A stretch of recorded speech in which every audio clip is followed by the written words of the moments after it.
1 जनवरी 1940 को माननीय असरानी साहब की जीवन यात्रा प्रारंभ हुई और इसका समागम 20 अक्टूबर 2025 को दीपावली के शुभ अवसर पर हुआ।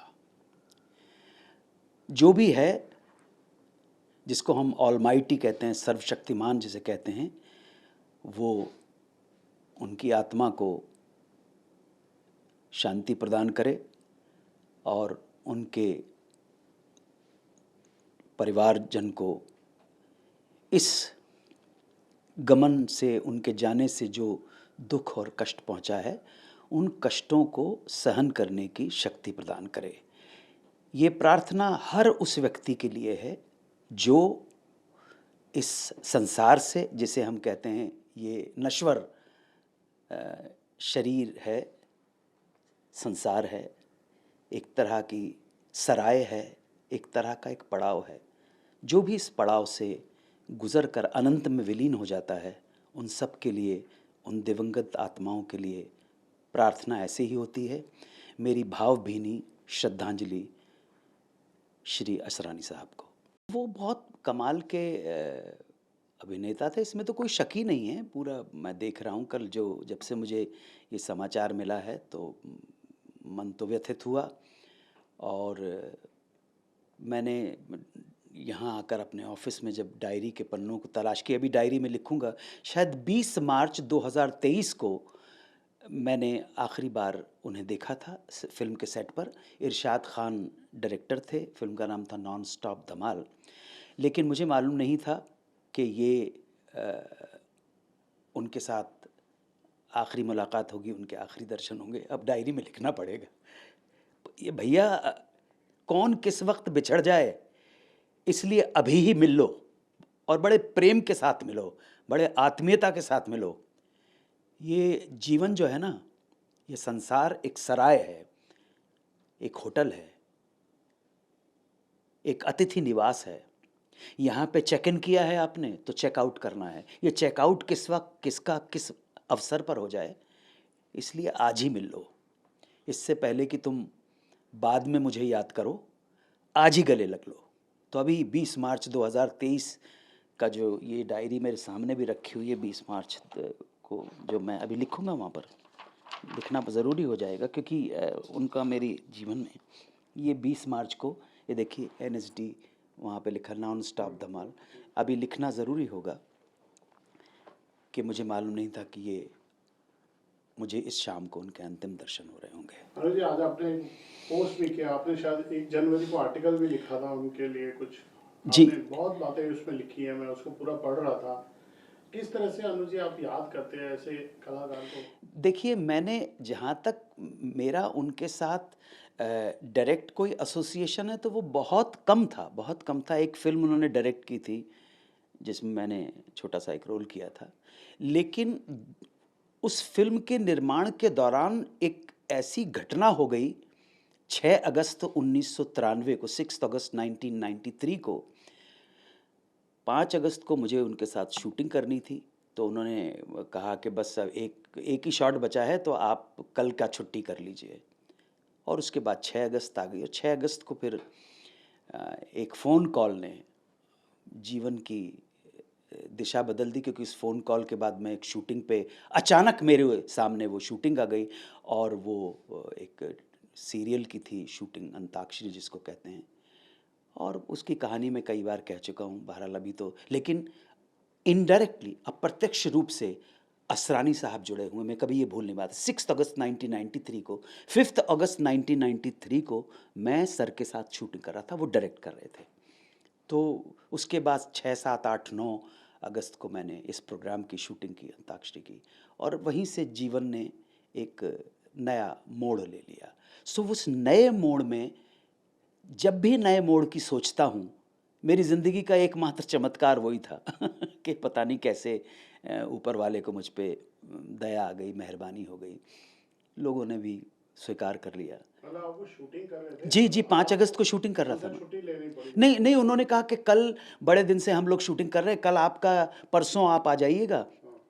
तो एक ही शॉट बाकी बचा है सीन का, वो मैं ले लूँगा। और मैं बड़ा खुशी-खुशी घर आ गया। 5 अगस्त को 1993 को उनके साथ ही शूटिंग कर रहा था। ये इस फ़िल्म का नाम था उड़ान, जिसे प्रोड्यूस किया था ललित कपूर और शबनम कपूर ने। डायरेक्ट कर रहे थे असरानी साहब। हाँ जी, उन्होंने अपनी इच्छा जाहिर की थी कि मेरा संस्कार जब होगा बहुत प्राइवेट रखा जाए। कल हमें जैसे सूचना मिली, हम लोग दौड़ भाग कर रहे थे, तो हमको बड़ी मुश्किल से पता चला कि सांता क्रूज क्रिमेशन ग्राउंड में उनको ले गए, और जब हम वहाँ पहुँचे तब तक उनका क्रिमेशन हो चुका था। जी। इसके पीछे क्या भावना रही होगी आने की? भावना सिर्फ़ यही है कि एक सेलिब्रिटी हैं, वो बहुत बड़े स्टार थे। असरानी साहब के सामने न जाने कितने हीरो आए और न जाने कितने हीरो चले गए, जबकि मैंने उनकी 1 या 2 फ़िल्म देखी होगी। अभिमान देखी है। अ, बाकी और तो ज़्यादा फ़िल्में मैंने काम 1-2 बार करने का सौभाग्य मुझे प्राप्त हुआ। तो ये उनकी अंतिम इच्छा थी, वो कोई शोर-शराबा नहीं चाहते थे, और दिवंगत की अंतिम इच्छा को पूर्ण करना और उसका सम्मान करना, हम जो इस जगत में रह गए हैं, ये हमारा कर्तव्य है। जो भाभी जी हैं, मंजू असरानी जी, उन्होंने इसको पूरा किया। उनके जो नियर एंड डियर वन थे, उन्होंने बड़े प्राइवेट तरीके के साथ, बड़े शांतिपूर्ण तरीके से उनको पंचतत्व में विलीन किया। सो ये उनकी अंतिम इच्छा थी, और शायद मुझे लगता है इस अंतिम इच्छा से मेरे मन में एक विचार आया। इस अंतिम इच्छा ने मुझे एक बात के लिए प्रोत्साहित किया, मुझे एक बात के लिए मोटिवेट किया, इंस्पायर्ड किया, प्रेरित किया कि भैया, जब मेरा इस दुनिया नामक होटल से चेकआउट करने का समय आए, और वो तिथि और वो समय अगर किसी राष्ट्रीय पर्व से जुड़ा हो, 15 अगस्त 26 जनवरी से जुड़ा हो, या किसी त्यौहार से जुड़ा हो, दिवाली से जुड़ा हो, होली से जुड़ा हो, ईद से जुड़ा हो, मकर संक्रांति से जुड़ा हो, बारह वफ़ात से जुड़ा हो, क्रिसमस से जुड़ा हो, बुद्ध पूर्णिमा से जुड़ा हो, गुरु पूर्णिमा, नानक जयंती से जुड़ा हो, तो मेरा भी ये जो संस्कार है वो गुप्त रूप से किया जाए। मैं किसी को परेशान नहीं करना चाहता हूँ, किसी को बॉदर नहीं करना चाहता हूँ, और मैं इस दुनिया पे बोझ बन के नहीं जीना चाहता हूँ। ना वो बोझ मैं अपने लिए चाहता हूँ, ना मेरे लोगों के लिए चाहता हूँ, ना समाज के लिए चाहता हूँ, ना देश के लिए चाहता हूँ। बोझ बन के नहीं जीना। लाई हयात आए क़ज़ा ले चली चले, लाई हयात आए क़ज़ा ले चली चले, अपनी खुशी न आए न अपनी खुशी चले। खुशी से तो कोई जाता नहीं है, लेकिन फिर भी जाना ज़रूरी है। गालिब का एक शेर है कि गमे हस्ती का असद किससे हो जुज़मर्ग इलाज, गमे हस्ती का असद किससे हो जुज़मर्ग इलाज, शम्मा हर हाल में जलती है सहर होने तक। तो जब तक चेकआउट होने का टाइम नहीं आया, तब तक जलना अवश्य है, लेकिन जल के किसी को तकलीफ़ न दें। जल जाने के बाद ना अपने परिवार को, ना अपने पत्नी को, ना अपनी संतानों को, ना देश को, ना समाज को, ना दोस्तों को, ना इस समाज के लोगों को, ना अपने फ़ैन को कोई तकलीफ़ नहीं देना चाहता, किसी पे बोझ बन के नहीं जीना चाहता हूँ। तो जब मेरा समय आए चेकआउट करने का, दुनिया तो सराय है, मुसाफिर खाना है, होटल है, तो चेक इन किया है तो चेकआउट करना भी बहुत ज़रूरी है। या आप ये मत सोचना कि टिक जाओगे आप, ये परमानेंट रेजिडेंस नहीं है आपका। बड़े बड़े लोगों ने इसको अपना परमानेंट रेजिडेंस बनाने की कोशिश की, लेकिन आज तक तो कोई बना नहीं पाया है। इसलिए प्रार्थना यही करो कि दूसरों को तकलीफ़ दे के ना जाओ, और स्वयं को तकलीफ़ दे के नहीं जाओ। और मैं अपने बारे में ये कहता हूँ कि जब समय आए और राष्ट्रीय पर्व या तिथि त्यौहार के ऊपर, वो किसी भी धर्म से संबंधित, जो भी हमारे यहाँ तो मल्टी फेथ रिलीजन है ना, हम यहाँ हिंदू सनातन भी है, हिंदू है, बुद्ध है, सिख है, ईसाई हैं, मुसलमान हैं, जैन हैं, हर धर्म संप्रदाय का व्यक्ति है। यही हमारे देश की जो है बहुआयामी व्यक्तित्व है हमारे देश का। तो अगर मेरी मृत्यु जब हो, जाने का समय है, और वो तिथि इन त्योहारों पर पड़े, तो मुझे भी बहुत गुप्त रूप से, जिसे कहते हैं सुपुर्द आतिश, या जिस मेरे घर वालों को जो भी कुछ मेरे इस नश्वर शरीर का करना है वो कर दिया जाए, किसी को बताया नहीं जाए। अनुज जी, आपने बहुत भावनात्मक बातें बोल दी। मैंने तो उनकी भावना जानने की कोशिश की थी। बिल्कुल मेरा उद्देश्य नहीं था कि मैं आपके संबंध में, मुझे एक बात पूछनी है अनुज जी, करोड़ों लोग जो आपके एक सेकंड फैमिली हो जाते हैं, एक्सटेंडेड फैमिली होते हैं, परिवार हो जाते हैं, जो आपके फैंस होते हैं, वो तो चाहते हैं ना आपकी हर सूचना उनको मिले।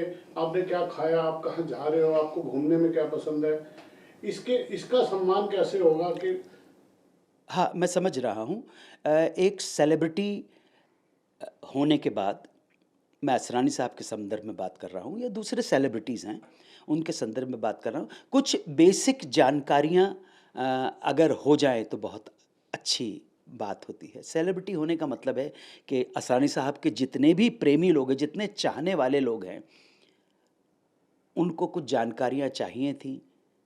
भाभी जी के सिलसिले में चाहिए थी, बच्चे कितने हैं, कहाँ हैं, ये अगर हो जाता तो ठीक था, लेकिन मैं उनकी इच्छा का बहुत सम्मान करता हूँ, आदर करता हूँ। अगर कोई नहीं बताना चाहता तो हमें स्वीकार कर लेना चाहिए, हम जो प्रेमी हैं उनके प्रशंसक हैं। अनुज जी, आपका देश प्रेम, आपका देश के प्रति प्यार, आपका तिरंगे के प्रति सम्मान, मैं तो आपके फार्म हाउस पे भी गया हूँ, वहाँ पे कुछ लाइनें लिखी हैं आपने, मैं चाहूँगा आप बताएं क्या लिखा है उस पत्थर पे। आपने बहुत प्यारी लाइनें लिखी हैं। वो मेरे हृदय की भावनाएँ हैं और वो ऐसा नहीं है कि सिर्फ़ उसमें मैंने मराठी में लिख रहा है, मराठी में है और फिर हिंदी में उसका अनुवाद है। मनुष्य असणं हे आपले भाग्य, परंतु देशभक्त होणे हे आपला सौभाग्य। मतलब मनुष्य होना भाग्य की बात है, परंतु देशभक्त होना सौभाग्य की बात है।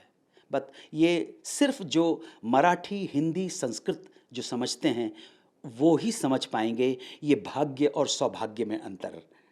हर एक व्यक्ति, मैं अंग्रेज़ी में ट्रांसलेट करने की कोशिश भी करूं तो कहीं न कहीं उन भावों से वंचित रह जाऊँगा, जो भाव जो हिंदी भाषी और मराठी भाषी और संस्कृत में जो लोग भाग्य और सौभाग्य का जो अंतर समझ सकते हैं।